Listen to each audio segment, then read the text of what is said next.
ओम शांति 29/3/2025 প্রাতঃমূল্যি ওম শান্তি বাপদাদা মধুবন। বাবা বলেছে, মিঠে বাচ্চে, তোমাদের এখন জ্ঞানের দ্বারা ভালো জাগৃতি হয়েছে, অর্থাৎ আমরা জ্ঞানের দ্বারা জেগে গেছি। তোমরা এখন নিজের 84 জন্মকে, নিরাকার আর সাকার বাবাকে জানো। তো আমরা নিজের 84 জন্মকেও জানি, নিরাকার আর সাকার বাবাকেও জানি। তোমাদের ভটকানো এখন বন্ধ হয়েছে। প্রশ্ন, ঈশ্বরের গতিমতি নিয়ারা কেন বলা হয়? ঈশ্বরের গতিমতি কেন নিয়ারা বলা হয়? উত্তর 1, কারণ ঈশ্বর এমন মত দেয় যার দ্বারা তোমরা ব্রাহ্মণরা সব থেকে নিয়ারা হয়ে যাও, মানে সব কিছুর থেকে একদম আলাদা। তোমাদের সবার এক মত হয়ে যায়, কারণ আমরা এক ঈশ্বরের মতে চলি। 2, ঈশ্বর হলই সে যে সবার সদ্গতি করে, পূজারী থেকে পূজ্য বানায়, তাই তার গতিমতি ন্যাড়া।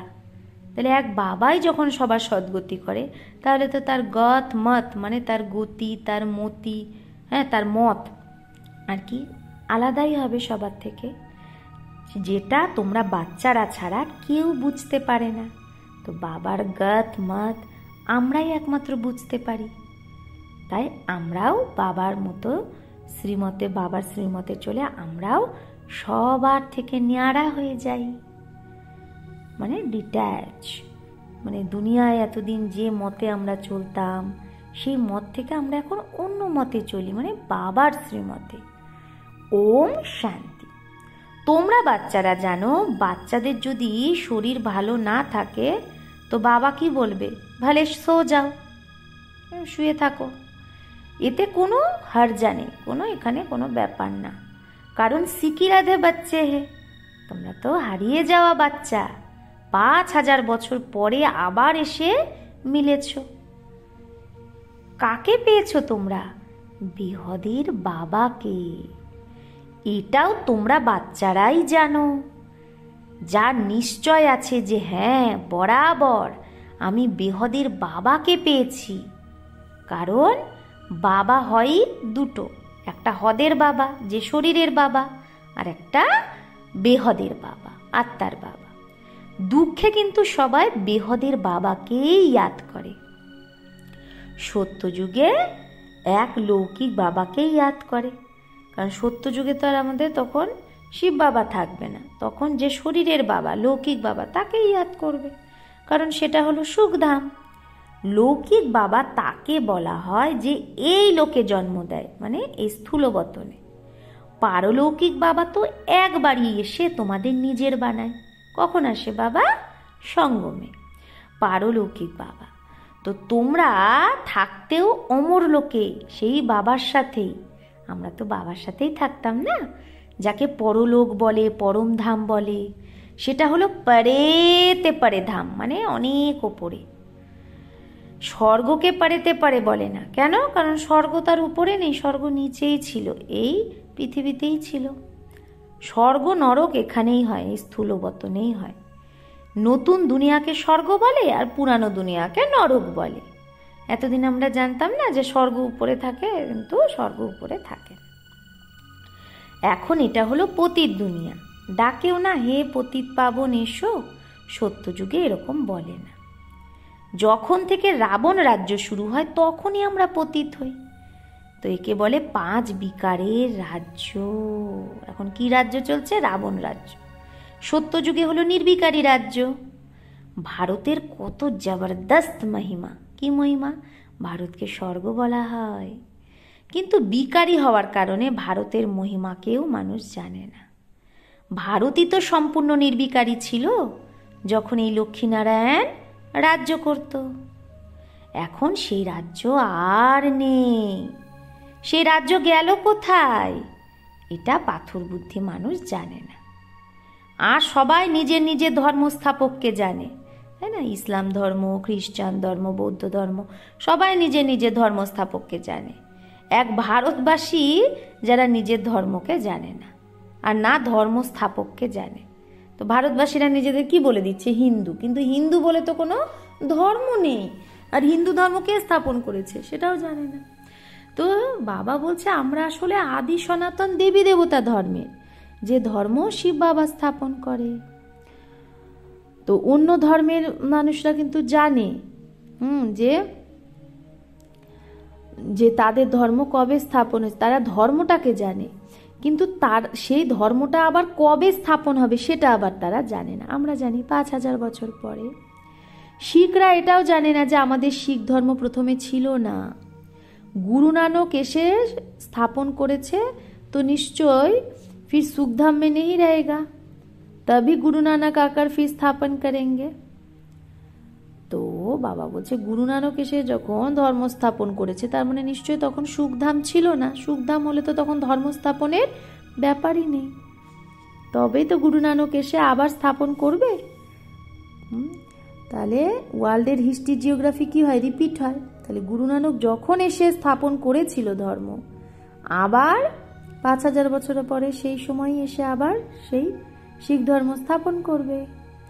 খ্রিস্টান ধর্ম ছিল না সত্যযুগে, পরে হলো স্থাপনা। প্রথমে নতুন দুনিয়া ছিল, একটাই ধর্ম ছিল, কি? আদি সনাতন দেবী দেবতা ধর্ম। শুধু তোমরা ভারতবাসীরাই ছিলে, এক ধর্ম ছিল। তারপরে তোমরাই 84 জন্ম নিতে নিতে এটা ভুলে গেছো যে আমরাই দেবতা ছিলাম। হ্যাঁ, আমরা কয়বার জন্ম নিয়েছি? 84 বার। সত্যযুগে 8 বার, ত্রেতা যুগে 12 বার, দাপর যুগে 21 বার, কলিযুগে 42 বার, সঙ্গম যুগে 1 বার। তো এই 84 বার জন্ম নিতে নিতে ভুলেই গেছি আমরা দেবতা। আবার আমরাই 84 জন্ম নিই, আবার আমরা নেব 84 বার জন্ম। তাই তো বাবা বলে তুমি নিজের জন্মকেই জানো না, আমি বলি। এগুলো তো বাবাই আমাদের বলেছে না। আধা কল্প রাম রাজ্য ছিল, আবার আধা কল্প রাবণ রাজ্য হয়েছে। প্রথমে সূর্যবংশী ঘরানা, তারপরে চন্দ্রবংশী ঘরানা হয় রাম রাজ্য। সূর্যবংশী ঘরানায় লক্ষ্মীনারায়ণের রাজ্য ছিল। তো যারা সূর্যবংশী ঘরানার ছিল, লক্ষ্মীনারায়ণের ঘরানার, তারা পুরো 84 জন্ম নিয়ে এখন রাবণের ঘরানার হয়ে গেছে। আগে পুণ্য আত্মাদের ঘরানায় ছিল, এখন পাপ আত্মাদের ঘরানার হয়ে গেছে।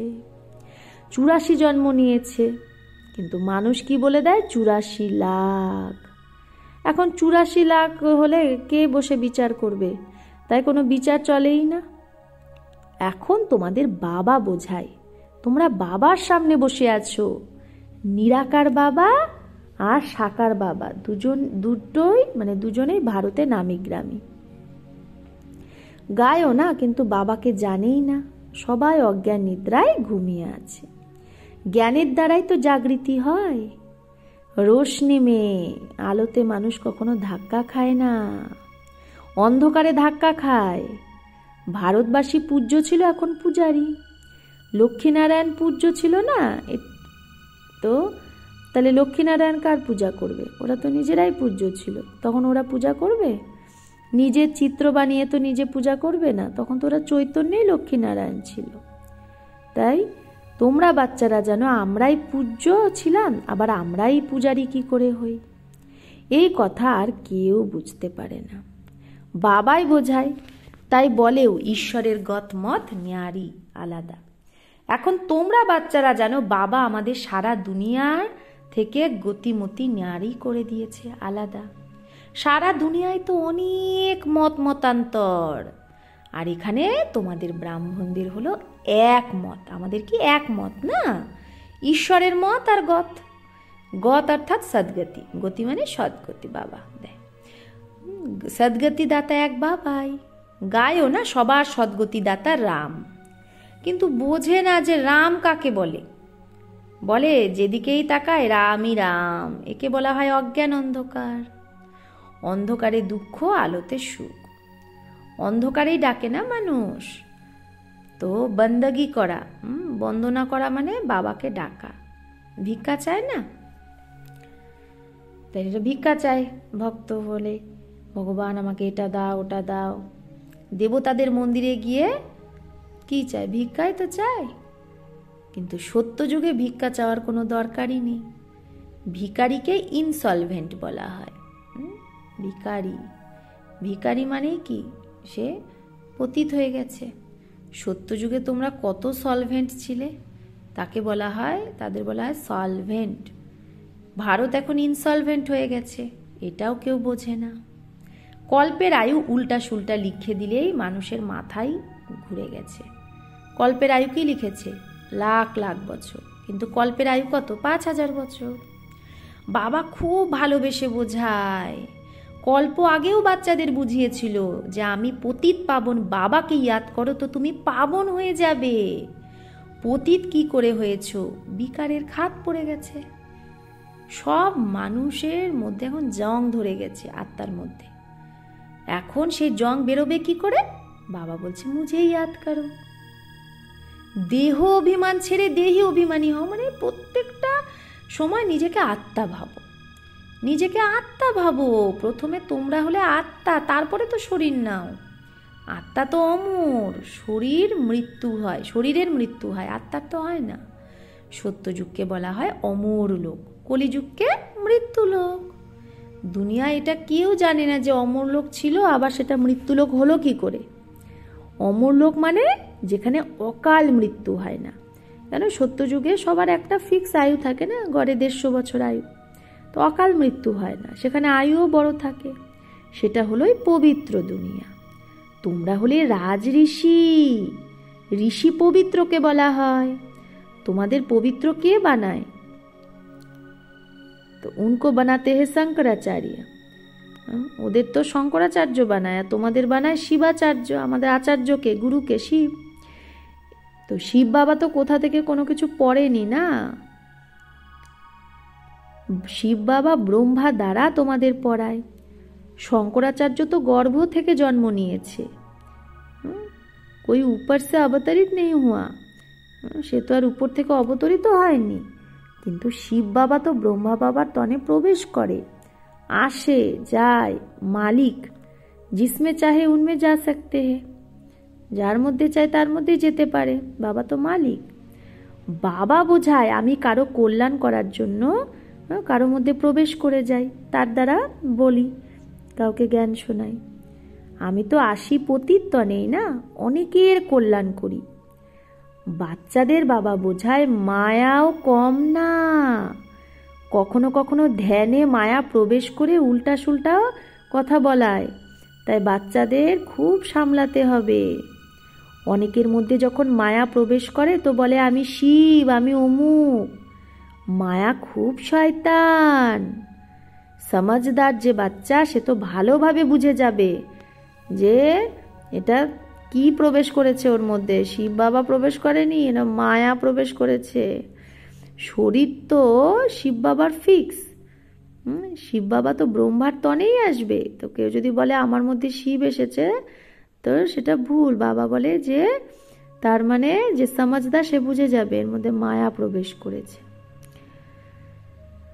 তো শরীর তো বাবার ফিক্স না, যে ব্রহ্মার তনেই আসবে শিব বাবা, তাহলে অন্যের কেন আমরা শুনবো? যদি শোনো তো বাবাকে জিজ্ঞেস করো এই কথাটা ঠিক না ভুল, বাবা ঝট করে বুঝিয়ে দেবে। অনেক ব্রাহ্মণীয় এই কথাটাকে বুঝতে পারে না যেটা কি। হ্যাঁ, অনেকের মধ্যে তো এইরকম প্রবেশ করে যে চমাটো মারো, গালিও দিতে লেগে যায়। তো অনেকের মধ্যে এইরকম মায়া কোনো আত্মা প্রবেশ করে যে সে চমাটো মেরে দেয়, হ্যাঁ, গালিও দেয়। এখন শিব বাবা যদি হয়, শিব বাবা যদি তার মধ্যে প্রবেশ করে, সে গালি থরেই দেবে। এই কথাগুলোকে অনেক বাচ্চা বুঝতে পারে না। ফার্স্ট ক্লাস বাচ্চাও কোথাও কোথাও ভুলে যায় কখনো কখনো। সব কথা বাবাকে জিজ্ঞেস করা উচিত, কারণ অনেকের মধ্যে মায়া প্রবেশ করে, তারপরে ধ্যানে গিয়ে কি কি বলতে থাকে। এতেও খুব সামলানো উচিত নিজেকে। বাবাকে পুরো সমাচার দেওয়া উচিত। অমুকের মধ্যে মাম্মা আসে, অমুকের মধ্যে বাবা আসে, এই সব কথা ছেড়ে বাবার একটাই আদেশ হলো মা মেকাম ইয়াদ করো, সেটা করো। বাবাকে আর সৃষ্টিচক্রকে ইয়াদ করো। রচয়িতা রচনার চিন্তন করলেই কি হবে? তোমার চেহারা সদৈব হর্ষিত থাকবে যদি তুমি রচয়িতা রচনার চিন্তন করো। অনেকেই আছে যে এগুলো চিন্তন করেই না, না বাবাকে ইয়াদ করে না সৃষ্টির চক্রকে। কর্মবন্ধন খুব ভারী হয়, তার কর্মবন্ধন এত যেগুলো ইয়াদই করে না। বিবেক বলে যে যখন বেহদের বাবাকে পেয়েছি, হ্যাঁ, সে বলছে আমাকে ইয়াদ করো, তাহলে কেন আমি ইয়াদ করছি না? যদি যা কিছুই হোক তো বাবাকে জিজ্ঞেস করো, বাবা বোঝাবে যে কর্মভোগ তো এখনো আছে না। তো কর্মাতীত অবস্থা যখন হয়ে যাবে তো তোমরা তো সদৈব তখন হর্ষিত থাকবে। ততক্ষণ না, যতক্ষণ না কর্মাতীত অবস্থা হচ্ছে ততক্ষণ কিছু না কিছু হতে থাকে। এটাও জানো, মিরুয়া মত মালুকা শিকার, মানে কারো পৌষ মাস কারো সর্বনাশ। মানে যখন বিনাশ হবে মানুষ ভাববে মা বিনাশ হচ্ছে কত খারাপ, কিন্তু বাবা বলছে তোমাদের তো পৌষ মাস, সত্যযুগ আসবে, বিনাশ তো হতেই হবে। তোমরা ফরিস্তা হচ্ছ, বাকি অল্প দিন এই দুনিয়ায় তোমরা আছো, তারপরে তোমরা বাচ্চারা, হ্যাঁ, তোমাদের বাচ্চাদের এই স্থূল বতন ভাসে গানি, ভালোই লাগবে না। সূক্ষ্ম বতন আর মূল বতনই তোমাদের বুদ্ধিতে থাকবে। সূক্ষ্ম বতনবাসীদের বলা হয় ফরিস্তা। তো সেই ফরিস্তা তোমরা খুব অল্প সময় হও, যখন তোমরা কর্মাতীত অবস্থাকে পাও, অল্প সময়ের জন্য আমরা ফরিস্তা হয়ে যাই।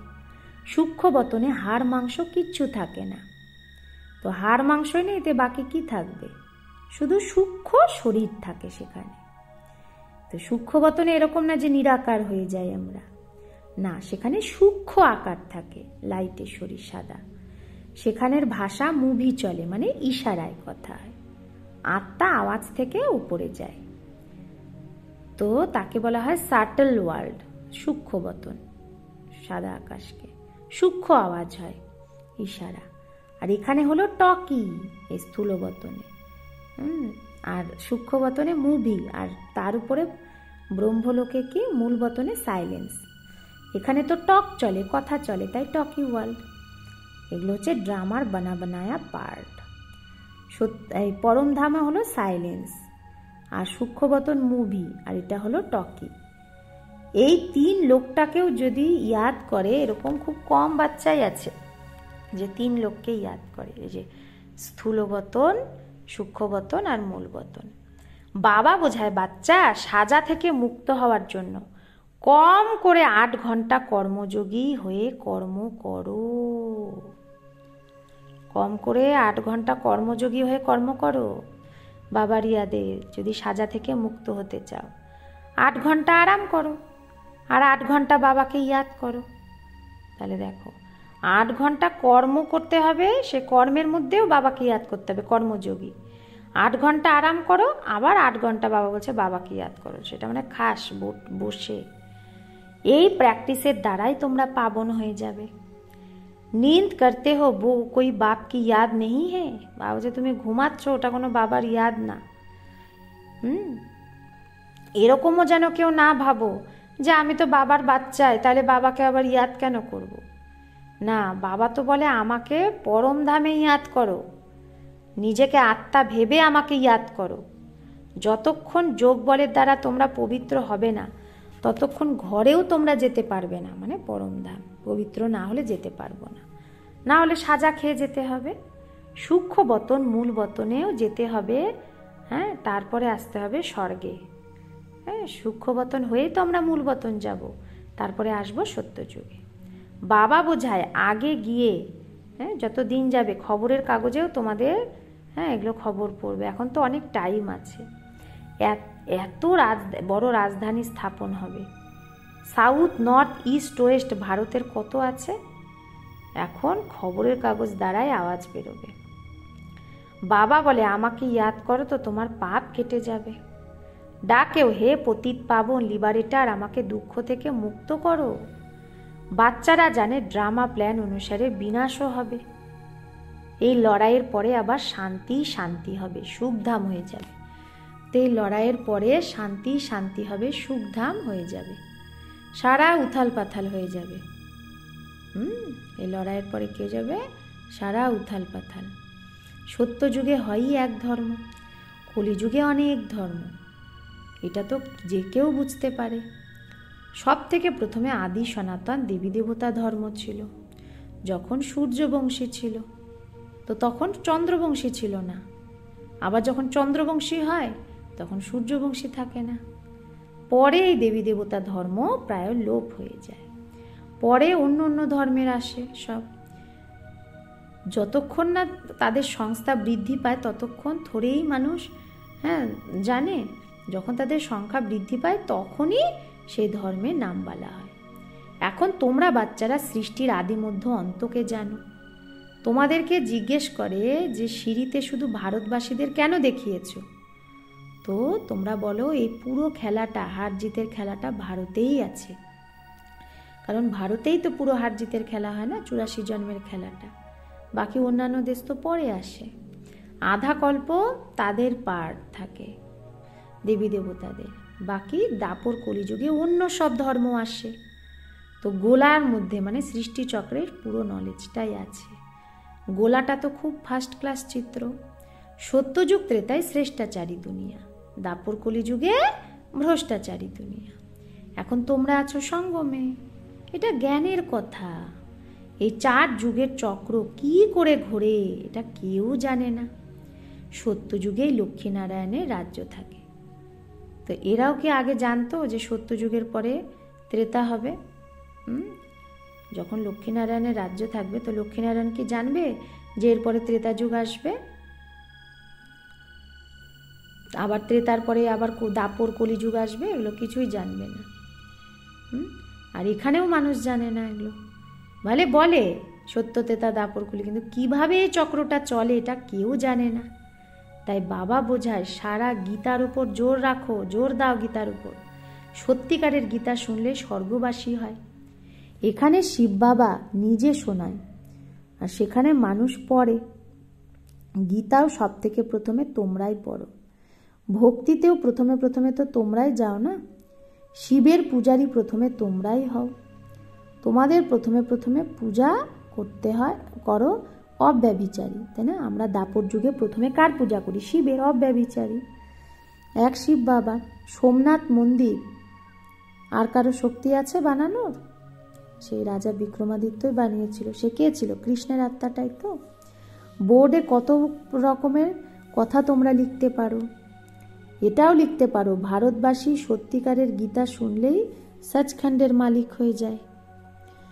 এখন তোমরা বাচ্চারা জানো আমরা সত্যিকারের গীতা শুনে স্বর্গবাসী হচ্ছি।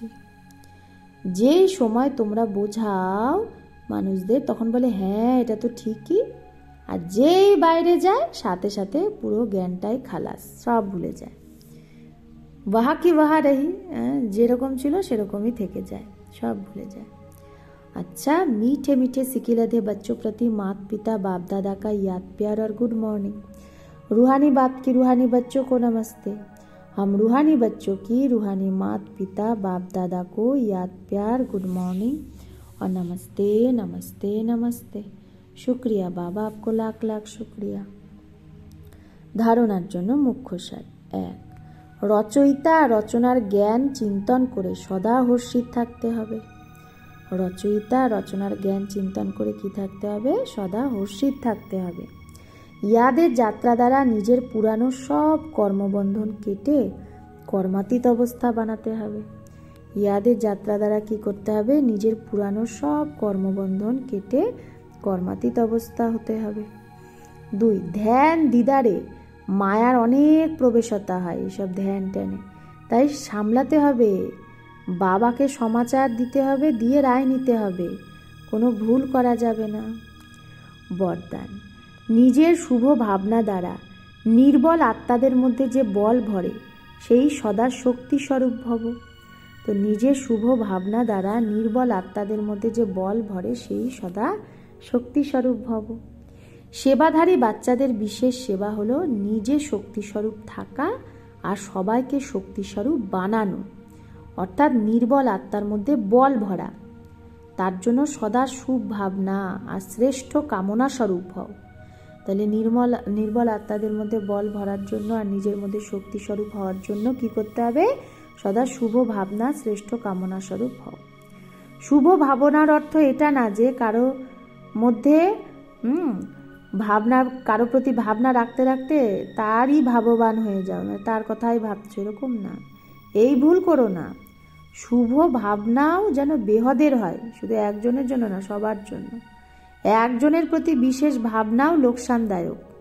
তাই বেহদে স্থিত হয়ে নির্বল আত্মাদেরকেও নিজের প্রাপ্ত শক্তির আধারে শক্তিস্বরূপ বানাও। বেহদের ভাবনা রাখো, সবার প্রতি শুভ ভাবনা রাখো, নির্বল আত্মাদেরও নিজের শক্তি যেটা পেয়েছ সেই আধারে শক্তিস্বরূপ বানাও। স্লোগান: অলংকার ব্রাহ্মণ জীবনের শৃঙ্গার। আমাদের ব্রাহ্মণ জীবনের শৃঙ্গার কি? অলংকার। তাই অলংকারী হও, দেহ অহংকারী না। কিসের অলংকার? জ্ঞানের অলংকার, গুণের অলংকার ধারণ করতে হবে। তাই অলংকারী হও, দেহ অহংকারী না। অব্যক্ত ইশারা: সত্যতা আর সভ্যতারূপী কালচারকে ধারণ করো। অনেক বাচ্চা বলে এমনিতে তো ক্রোধ আমার আসে না, কিন্তু কেউ যদি মিথ্যা কথা বলে তাহলে ক্রোধ চলে আসে। তো ও মিথ্যা বলল আর তুমি ক্রোধ করে বললে, ও মিথ্যা কথা বললো আর তুমি রাগ করে কথা বললে, তো তোমাদের দুজনের মধ্যে রাইট কে, ঠিক কে? দুজনেই ভুল না? তো অনেকে চালাকি করে বলে আমি ক্রোধ করি না, আমার আওয়াজটাই খুব জোরে, আওয়াজই এরকম তেজ, হ্যাঁ এরকম, আমি ক্রোধ করি না, তা আসলে আমার গলার আওয়াজই এরকম। কিন্তু যখন সায়েন্সের সাধনের দ্বারা আওয়াজকে কম বেশি করা যায়, তাহলে তুমি কি সাইলেন্স পাওয়ারের দ্বারা নিজের আওয়াজের গতিটাকে ধীর করতে বা তাই তেজ করতে পারো না? তুমি যে বলছো চালাকি করে আমার গলার আওয়াজটা এরকম, আরে যদি সায়েন্স পারে আওয়াজ কম বেশি করতে, তাহলে তুমি সাইলেন্সের শক্তি দ্বারা নিজের গলার আওয়াজ কম বেশি করতে পারো না? আচ্ছা, ওম শান্তি।